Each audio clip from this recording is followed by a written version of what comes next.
Wind howled through the night, carrying a scent that would change the world. A tall shade lifted his head and sniffed the air. He looked human, except for his crimson hair and maroon eyes. He blinked in surprise. The message had been correct. They were here. Or was it a trap? He weighed the odds, then said icily, "Spread out, hide behind trees and bushes. Stop whoever is coming, or die." Around him shuffled 12 Urgles with short swords and round iron shields painted with black symbols. They resembled men, with bowed legs and thick brutish arms made for crushing. A pair of twisted horns grew above their small ears. The monsters hurried into the brush, grunting as they hid. Soon the rustling quieted, and the forest was silent again. The shade peered around a thick tree and looked up the trail. It was too dark for any human to see, but for him the faint moonlight was like sunshine streaming between the trees. Every detail was clear and sharp to his searching gaze. He remained unnaturally quiet, a long pale sword in his hand. A wire-thin scratch curved down the blade. The weapon was thin enough to slip between a pair of ribs, yet stout enough to hack through the hardest armor. The Urgles could not see as well as the shade. They groped like blind beggars, fumbling with their weapons. An owl screeched, cutting through the silence. No one relaxed until the bird flew past. Then the monsters shivered in the cold night. One snapped a twig with his heavy boot. The shade hissed in anger, and the Urgles shrank back, motionless. He suppressed his distaste. They smelled like fetid meat, and turned away. They were tools, nothing more. The shade forced back his impatience as the minutes became hours.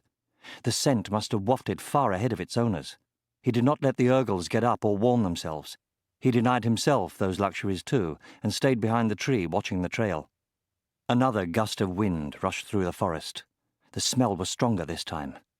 Excited, he lifted a thin lip in a snarl. "Get ready," he whispered, his whole body vibrating.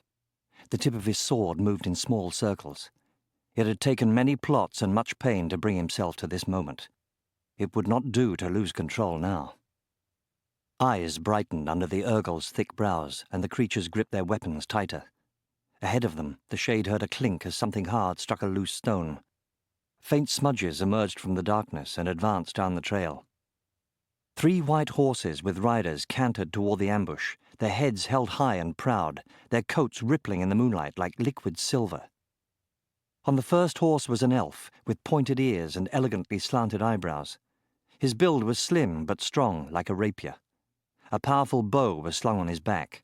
A sword pressed against his side opposite a quiver of arrows fletched with swan feathers. The last rider had the same fair face and angled features as the other. He carried a long spear in his right hand and a white dagger at his belt. A helm of extraordinary craftsmanship, wrought with amber and gold, rested on his head. Between these two rode a raven-haired elven lady, who surveyed her surroundings with poise. Framed by long black locks, her deep eyes shone with a driving force.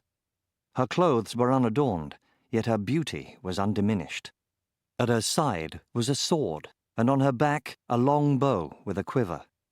She carried in her lap a pouch that she frequently looked at, as if to reassure herself that it was still there.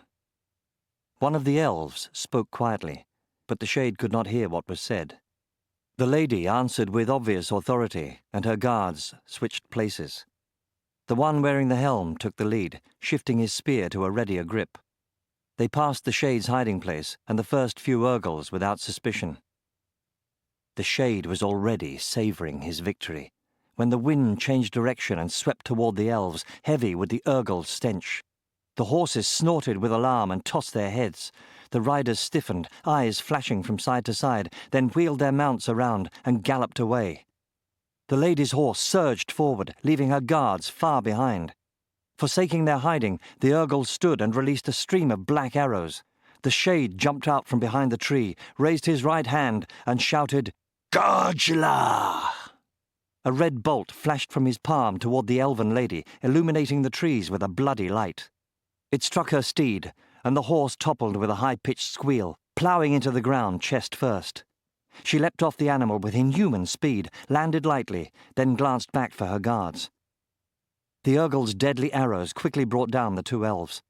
They fell from the noble horses, blood pooling in the dirt. As the Urgels rushed to the slain elves, the Shade screamed, "After her! She is the one I want!" The monsters grunted and rushed down the trail.